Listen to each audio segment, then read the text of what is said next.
దేవుని జనంలో చేరువచ్చిన అందరికీ కరుణాలంలో ఉదయపూర్వక నిండు వందనాలండి. గ్రంథంలో మనము చదువుకున్నాం, వచ్చిన మరొక సూర్య జ్ఞాపకం చేసుకుని చదువుకున్నామండి. హోషేయ గ్రంథము 4వ అధ్యాయము 6వ వచనము చదువుతాను, గమనించగలరు, శ్రద్ధగా వినగలరు. నా జనులు జ్ఞానము లేని వారై నశించుచున్నారు, నీవు జ్ఞానమును విసర్జించుచున్నావు కనుక నాకు యాజకుడవు కాకుండా నేను నిన్ను విసర్జింతును. నీవు నీ దేవుని ధర్మశాస్త్రము మరచితివి కనుక నేనును నీ కుమారులను మరచును. చూడండి, దేవుని వాక్యము చాలా దేవుడు స్వయంగా దేవుడే మాట్లాడుతున్నాడు హోషేయ ప్రవక్త ద్వారా. అక్కడ ఉన్నటువంటి జనాలను ఉద్దేశించి దేవుడు మాట్లాడుతున్నాడు. నా జనులు జ్ఞానము లేని వారై నశించుచున్నారు, జ్ఞానము లేకనే నశించుచున్నారు. ఈ జ్ఞానం అనేది చాలా గొప్పది ప్రియులారా. ఈ జ్ఞానం ఉంటేనే మనము ప్రభువుని చేరుకోగలం. జ్ఞానం లేకపోతే మనము ఆ నిత్యత్వంలో ఉండలేము, ఆ ప్రభువుని చేరలేము, ఆయన రక్త ప్రోక్షణలోకి కూడా మనము రాలేక ఈలోక పాపపులోనే ఉండిపోతాం. జ్ఞానంతో నడుచుకొని బుద్ధి వివేచన కలిగి ఉంటే మనము ఆయన సన్నిధిలో, ఆ పవిత్రులు, ఆ పట్టణంలో భక్తులు, మహాభక్తులు, ప్రవక్తలు, పరిశుద్ధులు ఉండే ఆ మహాపరిశుద్ధుడైన దేవుని దగ్గర కొనియాడబడుతున్నటువంటి వారితో కూడా మనం కూడా ఉండాలంటే మనము జ్ఞానం కలిగి నడుచుకోవాలి, యుక్తిగా నడుచుకోవాలి. అపవాది వాడు కూడా యుక్తిగా నడుచుకొని వాడు చాలామందిని నరకంలోకి నెట్టేస్తున్నాడు. మొట్టమొదటిగానే మొదటి స్త్రీ అయిన అవ్వను యుక్తిగా మాట్లాడి మోసంలోకి పడేసినాడు. చాలా ఈజీగా మాట కలుపుతూ చాలా పరిచయం ఉన్నట్లు మాట్లాడుతూ పాపంలోకి దించినాడు. ఎలాగా అవునా అన్నాడు. మొదటిగా అవ్వమ్మతో మాట్లాడిన సాతాను మాట ఏంటంటే అవునా, ఏదో పెద్ద పరిచయం ఉన్నట్టు, చాలా కాలము పరిచయం ఉండి మాట్లాడుతున్నట్టుగా, అవునా ఇది నిజమా, ఆ చెట్టు ఫలాలు తింటే మీరు కన్నులు తెరవబడతాయి లేక నశిస్తారని చెప్పినారా, అంత అబద్ధము, మీరు చావనే చావరు, మీరు చావనే చావరని యుక్తిగా మాట్లాడి పాపంలోకి పడేస్తాడు అపవాది గారు. చాలా ధైర్యం. ఎవరినైతే ఈ అపవాది లక్షణాలు కనపడతాయో దేవుడు ఏమన్నాడు, వాడు నా పిల్లలు కాదన్నాడు. అంతే, ఇంకా వాడు అపవాది పిల్లలు. కానీ అపవాది పిల్లలైనప్పటికీ దేవుడు వారిని ప్రేమిస్తూ ఈయన సత్యంలోకి రానికి, ఈయన మాటలు చెప్పి సత్యంలోనికి రానికి చాలామందిని ఆయన ఆకట్టుకున్నాడు. అలాంటి వారిలో చక్కయ్య మహా పాపి. కానీ ఈయన అద్భుత కార్యాలు, సూచ్యక్రియలు, ఈయన దేవుని కుమారుడని ఆయన ఎరిగి ఉన్నాడు కనుక ఈయనను చూస్తే చాలనుకున్నాడు. ఆయనకు క్రీస్తు ప్రభు వారు ఆయన పేరు పిలిచి రానాయన చక్కయ్య, నేడు నీ ఇంట నేను ఉండవలసి ఉన్నది అంటానే, ఏంది ఇంత పాపనైనా నన్ను ఇంత దేవుడు, ఇన్ని అద్భుత కార్యాలు చేసే దేవుడు, చనిపోయిన వారిని సైతం లేపగలిగిన ఈ దేవుడి కుమారుడు అనబడిన ఈయన నన్ను పిలవడం ఏంటి, ఆశ్చర్యం ఏంటి, నేను పాపిని కదా అని ఆయనలో ఉన్న ఆత్మ మొదటగా ఇచ్చినటువంటి ప్రభు ఆత్మే కదా అది. కాకపోతే మధ్యలో ఆలోచనల ద్వారా, చెడు ఆలోచనలు, చెడు ప్రవర్తన ద్వారా చెడిపోయినాడు అంతే. మొదటిగా ఇచ్చింది ఆయనకు కూడా మంచి యథార్థవంతమైన ఆత్మే. ఆ ఆత్మ అప్పుడు పనిచేసింది. నేను పాపినైనా నన్ను ఈయన పిలవడం ఏంటంటే ఆయనకు సంతోషం పట్టలేక ఆ ఒక్క రోజులోనే ప్రభు ఇంటికి రావడము, భోజనం చేయడము, ఇంకా కొన్ని మాటలు ఇంకా మాట్లాడలే జక్కయ్యతో, క్షణాల్లో ఆ ఇంటికి రక్షణ, మారు మనసు, పాప క్షమాపణ నిమిత్తం బాప్తిసము, రక్షణ. ఏనా అబ్రహాము కుమారుడు ఇతను కూడా. ఎందుకయ్యా అబ్రహాము కుమారుడు అని దేవుడు అన్నాడంటే, అబ్రహాము కుమారుడైతే చాలా యుక్తి కలిగి, తెలివి కలిగి, జ్ఞానం కలిగి ప్రభువులో ఉంటారని అది ఒక లెక్క. అబ్రహాము కుమారుడు అంటే అబ్రహాము మొదటిగా దేవుడు చెప్పిన మాటని మనస్ఫూర్తిగా నమ్మినాడు అబ్రహాము. అందుకు అబ్రహాము ఆలోచనలు ఎవరిలో ఉంటే వారు నా పిల్లలే అన్నాడు దేవుడు. కొంతమంది అక్కడ యేసు వారితో ఉన్నప్పుడు ఆ సద్దుకయ్యులు, శాస్త్రులు, పరిసయ్యులు వీళ్ళందరూ కూడా మేము అబ్రహాము కుమారుడు మేము కూడా అంతే. అప్పుడు దేవుడు అన్నాడు, అబ్రహాము కుమారుడు అని చెప్పుకోనికి మీకు సిగ్గు లేదా? అబ్రహాం కుమారులైతే మీ క్రియలేని ఇంత దరిద్రంగా ఉన్నవి, మీ క్రియలేని ఇంత నీచంగా ఉన్నాయి, మీరు అబ్రహాం పిల్లలు కాదు అని చెప్పేసినాడు. ఆయన మకమాటం లేనటువంటి దేవుడు, ముక్కుసూటిగా మాట్లాడతాడు యేసు ప్రభు వారు. ఆయన డైరెక్ట్గా కరెక్ట్గా మాట్లాడేస్తాడు. మీరు అబ్రహాం కుమారులు అయితే మీ క్రియలు ఏవి? మీ క్రియలు చూస్తే సాతాను క్రియలు, ఈ లోకపు సంబంధమైన మాటలు, ప్రభువుని అంగీకరించే మాటలే లేవు. అబ్రహాం కుమారులైతే ఆయన మాటలు వినాలి. ఒకసారి వాగ్దానం ఇచ్చినాడు అబ్రహాముకు దేవుడు. ఇచ్చిన వాగ్దానాన్ని ఇచ్చిన మళ్ళీ తర్వాత ఆయన నమ్మినాడు. ఇంకా నమ్మిన తర్వాత నీ కుమారుని అంటే ఆయన ఇచ్చేసినాడు. అలా ఉండాలి. అబ్రహాం పిల్లలైతే ఆయన ఏది అడిగితే అది ఇవ్వాలి, ఆయన ఏది చెప్తే అది వినాలి, నమ్మాలి, విశ్వసించాలి, నిరీక్షణ ఉండాలి, పట్టుదల ఉండాలి, ఓర్పు ఉండాలి. ఈ లోకంలో జయించాలంటే నీవు అన్నిటిపైన పట్టు కలిగి ఉండాలి. కనుక చూడండి, ఇక్కడ దేవుడు మాట్లాడుతున్నాడు, నా జనులు జ్ఞానము లేని వారై నశించుచున్నారు, నీవు జ్ఞానమును విసర్జించుచున్నావు కనుక నాకు యాజకుడవు కాకుండా నేను నిన్ను విసర్జింతును. నీవు నీ దేవుని ధర్మశాస్త్రమును మరిచినవు, దేవుని మాటను నీవు మరిచినవు కనుక నేను కూడా నీ కుమారులను, నీ పిల్లలందరినీ కూడా నేను మరుస్తాను అంటున్నాడు దేవుడు. చూడండి, తండ్రులు చేస్తే కుమారుల మీద కూడా వస్తున్నట్టు శిక్ష అప్పుడు ఆ కాలంలో, ధర్మశాస్త్ర కాలంలో. అప్పుడు తండ్రులు వినలేదంట, మీ కుమారులకు కూడా నేను మరుస్తాను అంటున్నాడు దేవుడు. ఆ కాలంలో, ఈ కాలంలో లేదు. ఇప్పుడు ఎవరు చింతపండు తింటే వారి పళ్ళే పులుస్తుంది, ఎవరు నిమ్మకాయ తింటే వారి పళ్ళు మాత్రమే పులుస్తాయి, కానీ పక్కనోడి పళ్ళు ఏం పులవవు. అంటే ఎవరి పాపము, ఎవరి ఆలోచనలకు, ఎవరి క్రియలకు వారి బాధ్యులు. నేను తప్పులు చేసే నేనే, వారి పక్క వారికి ఏమి కానీ, లేక కొడుకు కానీ, లేక భార్య కానీ, కుమారుడు కానీ, కూతురు కానీ ఎవరికి రావు, ఎవరి పాపం వారిది. ఆ కాలంలో అప్పుడు ఆ ధర్మశాస్త్ర కాలంలో చూడండి, మీరు వినలేదు కనుక మీ కుమారులను కూడా నేను మరుస్తాను అంటున్నాడు. కుమారులు కూడా శిక్ష వస్తుంది. కనుక ఏదేమైనప్పటికీ మనము ఆయన మాట వినే పిల్లలముగా, ధర్మశాస్త్రాన్ని పఠించే వారిగా ఉండాలని దేవుడు తెలియపరుస్తున్నాడు. ఆయన జ్ఞానం లేకనే నా పిల్లలు చెడిపోయినారు, నశించినారని చెప్పినారు. ఇదే మాటగా కూడా యెషయా గ్రంథంలో కూడా చెప్పబడుతూ రాయబడుతూ వచ్చింది. మాట చూస్తాము. యెషయా గ్రంథము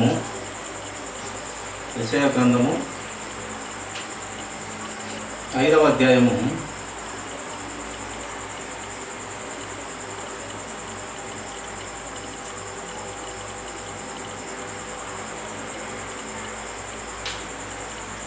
11వ వచనం చదువుతున్నాం చూడండి. కావున నా ప్రజలు జ్ఞానం లేకయే చెరపట్టబడి పోచున్నారు, వారిలో గనులైన వారు నిరాహారులుగా ఉన్నారు, సామాన్యులు దప్పిచేత జ్వరపీడితులగుదురు. అందుచేతనే పాతాళము గొప్ప ఆశ పెట్టుకొని అపరిమితముగా తన నోరు తెరుచుచున్నది. వారిని గనులను, సామాన్యులను, ఘోష చేయువారును, హర్షించువారును పడిపోదు. ఈ జ్ఞానము లేకయే చెరపట్టబడిపోతున్నారు, పాపంలోకి వెళ్తున్నారు. ఎంత ఘనులైనా కానీ, సామాన్యులు కానీ ఏమంటున్నాయి, ఈ జ్ఞానం లేకనే, దేవుణ్ణి తెలుసుకోకయే. ఈ జ్ఞానం అంటే ఎవరో కాదు ప్రియుల, దేవుడే. ఇది తెలుసుకోకనే జ్వరాలు కానీ చాలా అన్నీ కూడా ఈ యొక్క దప్పి చేత జ్వర పీడితులు అవుతున్నారు. అందుచేతనే ఈ యొక్క పాపము వచ్చుట చేతనే ఆ పాతాళం కూడా అపరిమితంగా నోరు తెరిస్తే ఎప్పుడెప్పుడు వస్తాడని పాపి మింగుదునా అని ఆ పాతాలను కూడా ఎదురు చూస్తున్నట. ఎప్పుడు వస్తాడో నా రాజు, నా పాపం చేసిన పనికిమాలుడు ఎప్పుడు వస్తాడా అని ఆ పాతాలను నోరు తెరిచి అపరిమితంగా నోరు తెరుస్తున్నట్టు. అది చాలా నోరు తెరుస్తుంది. పరిమితంగానే రాయబడలే, అపరిమితంగా చాలా పెద్ద నోరు వేసుకొని ఉంది. ఎంతమంది చచ్చిన ఇప్పుడు అలా మొదలుకొని ఇప్పటి వరకు ఎన్ని కోట్లలో చచ్చిపోయిన అందరినీ మింగుతూ వస్తున్నది ఆ పాతాళం. అందరినీ ఆడ స్థలం ఎంత ఉండేది, అది ఆత్మల కర్మాగారం. ఆత్మలన్నీ ఆడ మురుగుచు ఉన్నాయి. కనుక మనము ఎప్పుడైతే ఈ యొక్క జ్ఞానము లేక ఉంటామో అన్నీ మనకు ఈ యొక్క పాపంతో మనకు ఆ పాతాళం చేరాల్సిన పరిస్థితి వస్తుందని ఇక్కడ లేఖనాలు మనకు తెలియపరుస్తూ ఉన్నాయి. చూడండి, మరొక మాట చదువుకుందాము. యాకోబు రాసినటువంటి పత్రిక మాట కొత్త నిబంధనలో చూస్తామండి.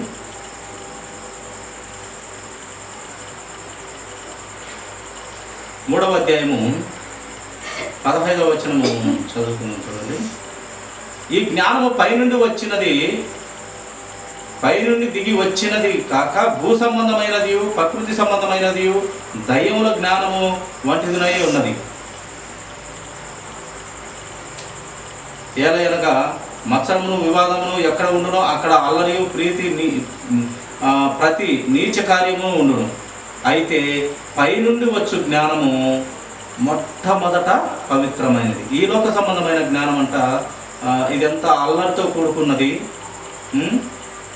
ఈ లోక సంబంధమైనంత అల్లరితో కూడుకున్నది. అది దయ్యముల జ్ఞానము, ఈ లోక సంబంధమైనది. ఎలా అనగా ఈ లోక సంబంధమైన జ్ఞానము దయ్యంతో కూడుకున్నదంట. అట్టి పరిస్థితులు ఉందంట. ఎలా అనగా మత్సరమును వివాదమును ఎక్కడ ఉండనో అక్కడ అల్లరి ప్రతి నీచ కార్యము ఉండను. పైనుండి వచ్చు జ్ఞానము మొట్టమొదట పవిత్రమైనది. ఏంటయ్యా పైనుండి వచ్చిన జ్ఞానం అంటే అది యేసుక్రీస్తు ప్రభువారు. తరువాత సమాధానకరమైనది, మృదువైనది, సులభముగా లోబడినది, కనికరముతోనూ మంచి ఫలములతోనూ నిండుకొనున్నది, పక్షపాతమైనను వేషధారి అయినను లేనిదినై ఉన్నది. ఇవన్నీ క్రీస్తు వారిలో ఈ లక్షణాలని పుష్కలంగా మనకు కనపడతాయి. ఆయన ఆ ప్రేమ కలిగిన దేవుడు, పక్షపాతం లేని దేవుడు, వేషధారణ లేనటువంటి దేవుడు, కనికరము కలిగిన మంచి ఫలములు కలిగిన కనికరములు గల దేవుడు. ఈ పైనుండి వచ్చినటువంటి జ్ఞానము యేసుక్రీస్తు ప్రభు వారు పిల్లలు. కాబట్టి సామెతల గ్రంథము 9:10 తొందరగా చూసుకొని ముగించుకున్నాము. సామెతల గ్రంథము 9వ అధ్యాయము 10వ వచనము మాట్లాడుతుంది. యెహోవా యందు భయభక్తులు కలిగి ఉండుటయే జ్ఞానమునకు మూలము. ఈ జ్ఞానము పైనుండి వచ్చినది. అది యేసుక్రీస్తు ప్రభువారు. ఆ యొక్క దేవుని యందు భయభక్తులు కలిగి ఉండుటయే జ్ఞానమునకు మూలము. దేవుని యందు భయభక్తులు కలిగి ఉండుటయే జ్ఞానమునకు మూలము. ఆ దేవుని భయమే లేకుంటే మనకు జ్ఞానమే ఉండదు. ఎందుకంటే ఈ అపవాదిగాడు ఏం చేస్తాడంటే ఈ లోక దేవత అంట, ఈ లోక దేవత మన కన్నులకు గుడ్డితనం కలుగజేస్తాడు. అలా అపవాదిగాడు నాశనం చేస్తాడు. అన్నీ నిజమేని తెలిసినప్పటికీ వాడు గుడ్డితనం కలుగజేసి, ఏమి నీకు పిచ్చారా, నీకు వయస్సు ఉంది, అనుభవించు, అది ఇదే వాడు చేయని మంత్రాలు లేవు. అలాంటి జ్ఞానం కలిగిన వాడు. అందుకే వాడు దానియేలు కంటే జ్ఞానవంతుడని వ్రాయబడుతూ వచ్చినది ప్రియుల. వాడు చాలా జ్ఞానం కలిగినాడు. ఏటిగా పాపంలో పడవేస్తాడంట ప్రియుల. కనుక ఈ జ్ఞానము ఎక్కడి నుంచి మనకు దొరుకుతుంది అంటే అది ఆయన ఎందు భయభక్తులు ఎప్పుడైతే ఉంచుతామో, భయభక్తులు ఉండుటయే జ్ఞానం నాకు మూలము. పరిశుద్ధ దేవుని గురించిన తెలివే వివేచనకు ఆధారం. పరిశుద్ధ దేవుని తెలుసుకొనుటే మనకు వివేచన. అదే ఆ వివేచనకే ఆధారము మన జ్ఞానము. ఆయనను తెలుసుకొనుటే జ్ఞానం. సర్వ పరిపూర్ణత క్రీస్తులో నివసించుచున్నది.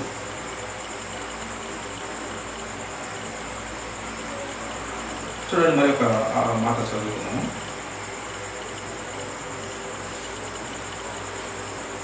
కీర్తనల గ్రంథము 119వ అధ్యాయము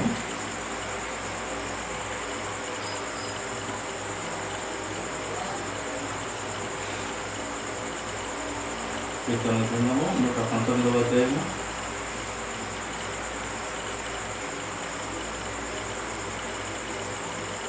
55వ వచనం ఒక మాట చదువుతున్నాను. యెహోవా, రాత్రివేళ నీ నామమును స్మరణము చేయుచున్నాను, నీ ధర్మశాస్త్రమును అనుసరించి నడుచుకొనుచున్నాను, నీ ఉపదేశమును అనుసరించి నడుచుకొనుచున్నాను. ఇదే నాకు వరముగా దయచేయబడి ఉన్నది. మనకు వరం అంట ఏంటంటే ప్రియులారా, చూడండి, మనకు ఒక గొప్ప వరము ధర్మశాస్త్రము అనుసరించి నడుచుకోవడమే అది ఒక వరము మనకు అని వ్రాయబడుతూ వచ్చింది.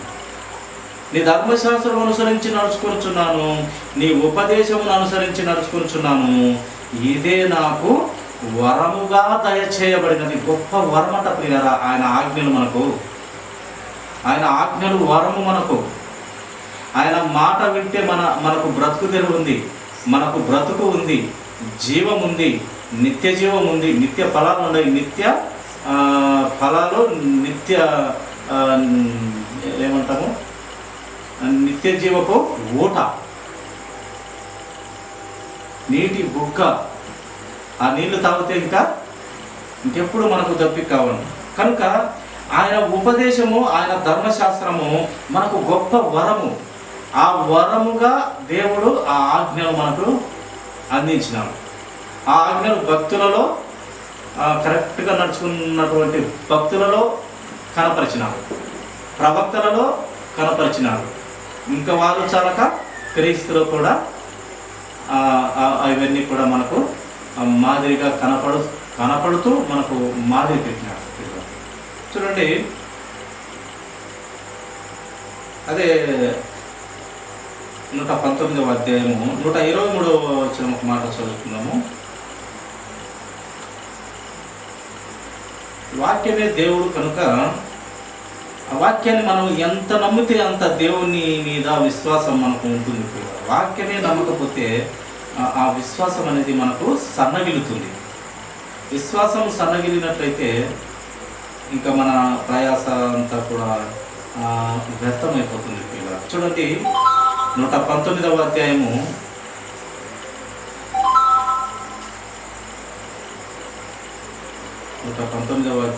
123వ వచనం చూసుకున్నట్టున్నాడు. నీ రక్షణ కొరకు, నీతిగల నీ మాట కొరకు కనిపెట్టుచు నా కన్నులు క్షీణించుచున్నవి. భక్తులు రాయించినటువంటి అమూల్యమైనటువంటి మాట పరిశుద్ధాత్మ దేవుడు రాయించినాడు. పరిశుద్ధాత్మతో నింపబడి భక్తుని ద్వారా వ్రాయించినాడు.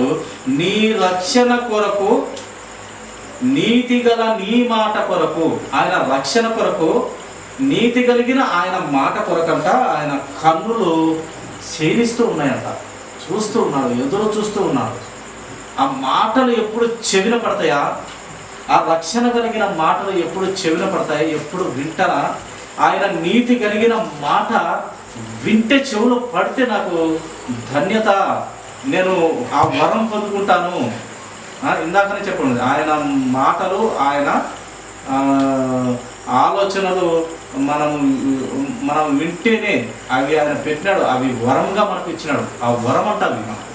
ఆయన పెట్టిన ఆజ్ఞలు మనకు వరము. ఇప్పుడు మనము తల్లిదండ్రులము పిల్లలకు ఏం చెప్తాము? ఎవరైనా ఇది క్రమము, ఇది క్రమం కాదని చెప్తాము. అది చెప్పడం అనేది కూడా ఆ పిల్లలకు వరము. క్రమంలో బ్రతుకొని చెప్పడము ఆ పిల్లలకు వరము. కట్టడిలో బ్రతకమని, యథార్థంగా బ్రతకమని, నీతిగా బ్రతకమని, 10 మందిని మెచ్చుకునేలా బ్రతకమని, ఒకరికి హాని చేయకుండా బ్రతకమని మనం చెప్తాం తల్లిదండ్రులంగా.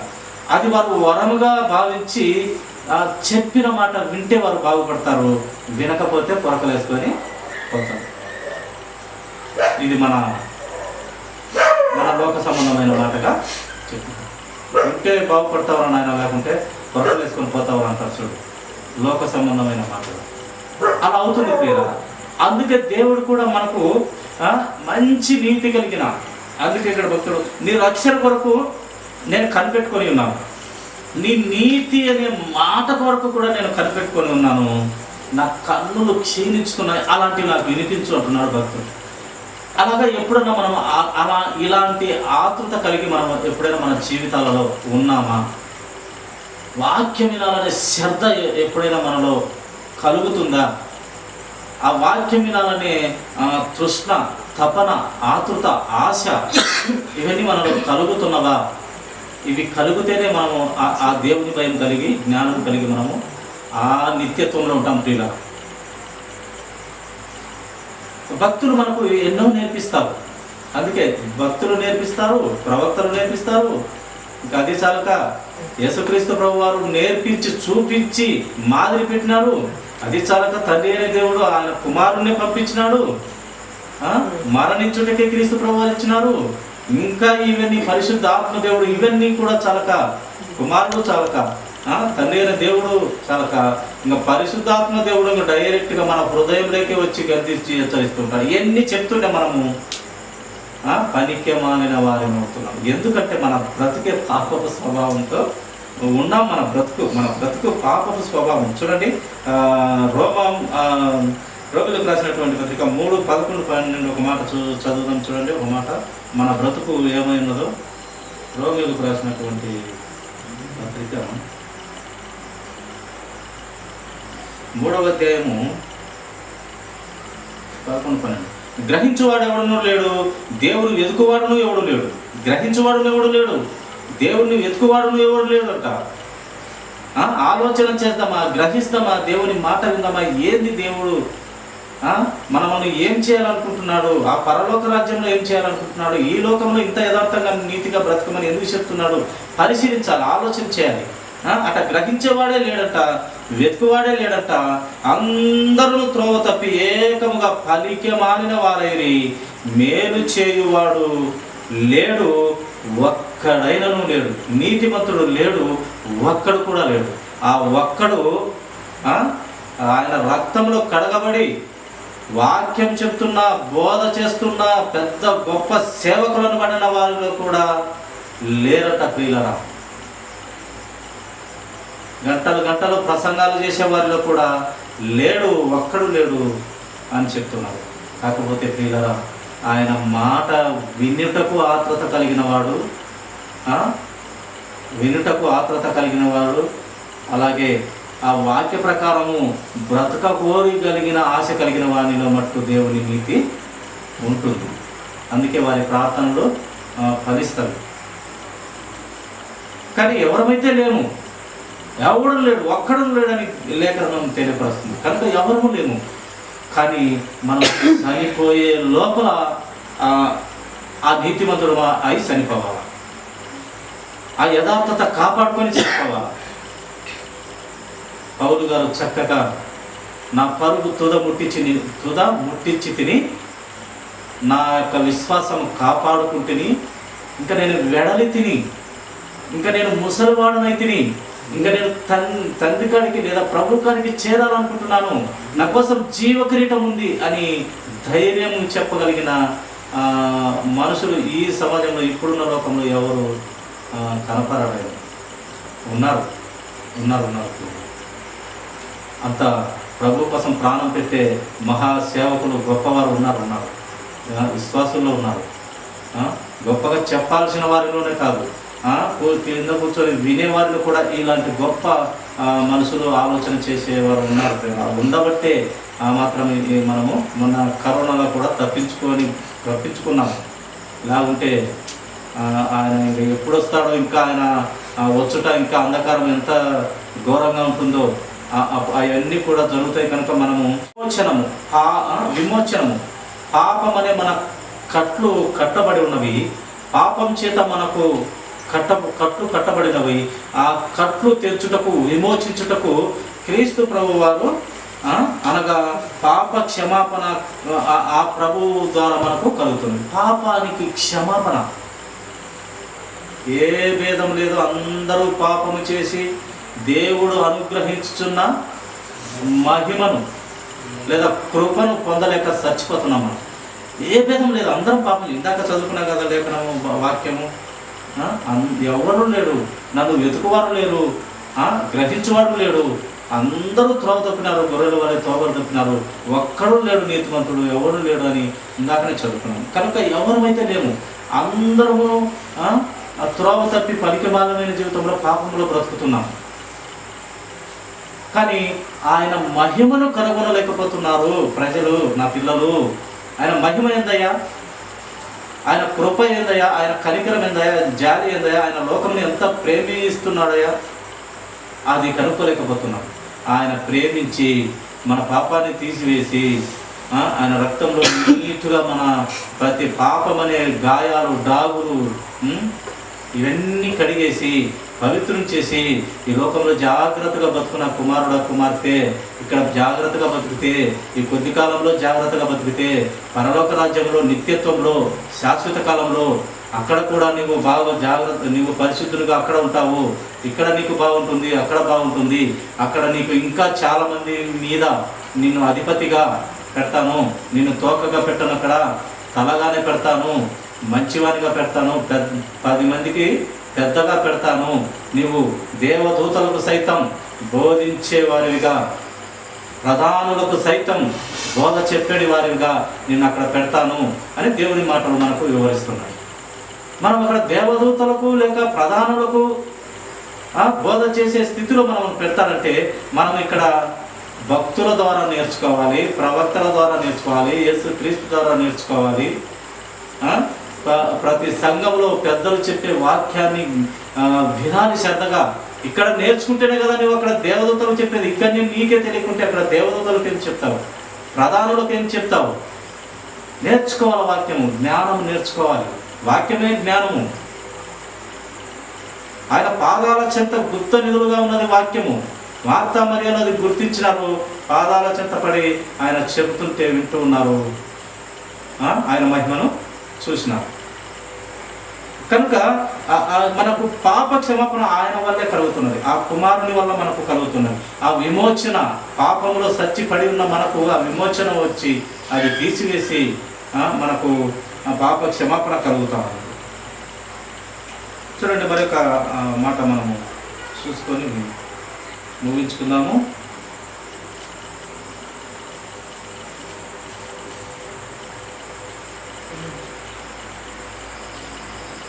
మార్కు సువార్త 16వ అధ్యాయం 16వ వచనం ఒక మాట చూడండి. మార్కు సువార్త 16వ అధ్యాయము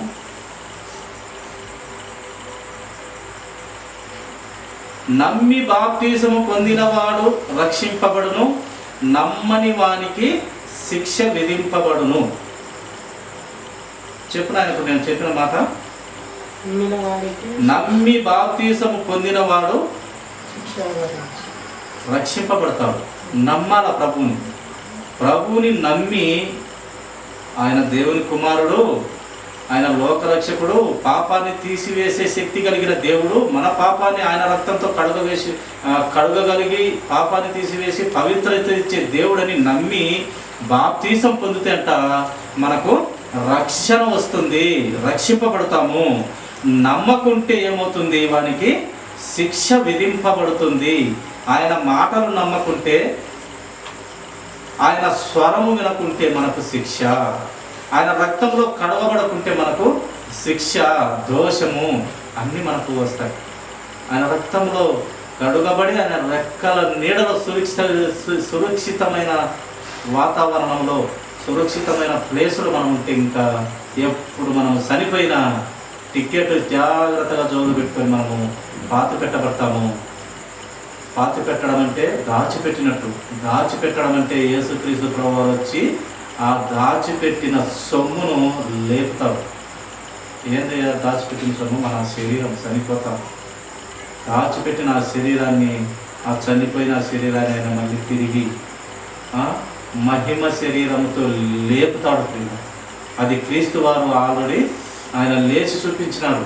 మళ్ళీ మనతో కూడా ఆ మరణపు ముళ్ళు విరిచేస్తాడంట దేవుడు, మనతో కూడా చేయిస్తాడు. కనుక ఇది మనము నమ్మాలి. నమ్మి బాప్తిసం తీసుకుంటే రక్షింపబడతాము, నమ్మకుంటే మనకు శిక్ష. ప్రియులారా చూడండి, 1 పేతురు 1:18 చూస్తాము. పేతురు మొదటి పత్రిక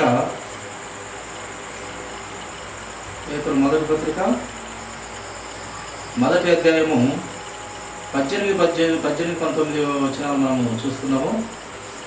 పితృపారంపర్యమైన మీ వ్యర్థ ప్రవర్తనను విడిచిపెట్టునట్లుగా వెండి బంగారముల వంటి క్షయ వస్తువుల చేత మీరు వివేచింపబడలేదు. కానీ వెండి బంగారం చేత మనం విమోచింపబడలేము, మన పాపాన్ని తీసుకొనలేము. ఈ వెండి చేత కానీ బంగారం చేత కానీ తండ్రులు సంపాదించిన ఆస్తి చేత కానీ మనము విమోచింపబడలేము.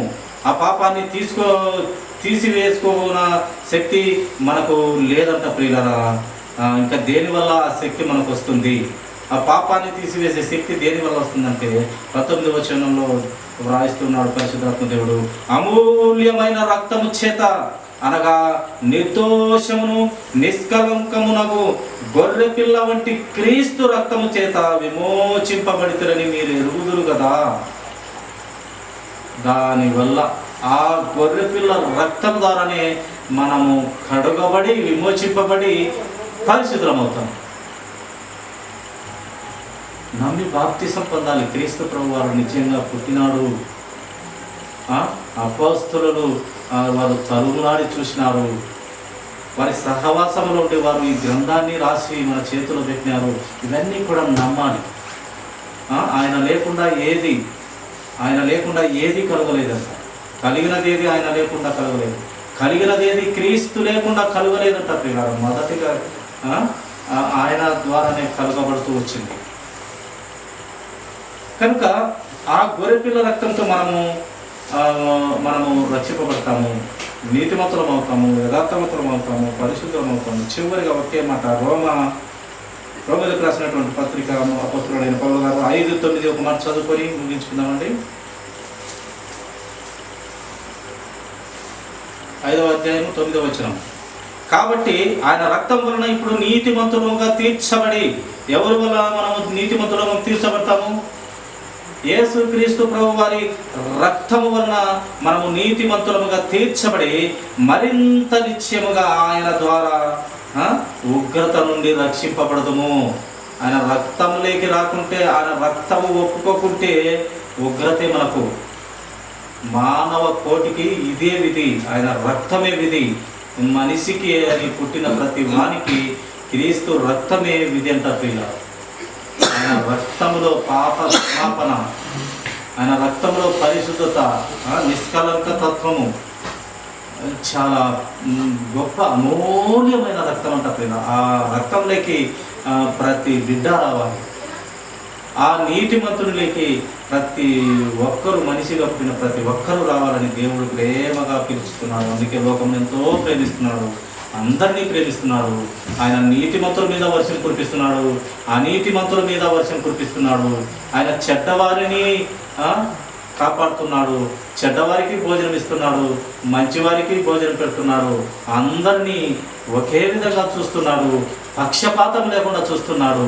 ఎప్పటికైనా మారకపోరా నా చెడ్డ పిల్లలు, ఎప్పటికైనా అపవాదిలో శోధింపబడుతున్న నా పిల్లలు సత్యములోకి రాకపోరా అని తన 2 చేతులు ఆకాశము నుండి భూమి కిందకు చూస్తే వెతుకులాడుతున్నాడంట పిల్లలు. ఒక్కడన్నా నన్ను ఎత్తుకువాడు ఉన్నాడా, నా ఆలోచన చూసేవాడు ఎవరన్నా ఉన్నాడని అంత ప్రేమ కలిగిన దేవుని మనము జాగ్రత్తతో మనము ఆయన భక్తి విశ్వాసంలో మెలగాలని, అట్టి జ్ఞానం పొందుకోవాలని దేవుడు అందరికీ అట్టి జ్ఞానం ఇచ్చి అందరినీ ఆశీర్వదించును గాక, దీవించును గాక. తనలో వచ్చినట్టయితే చిన్న ప్రార్థన.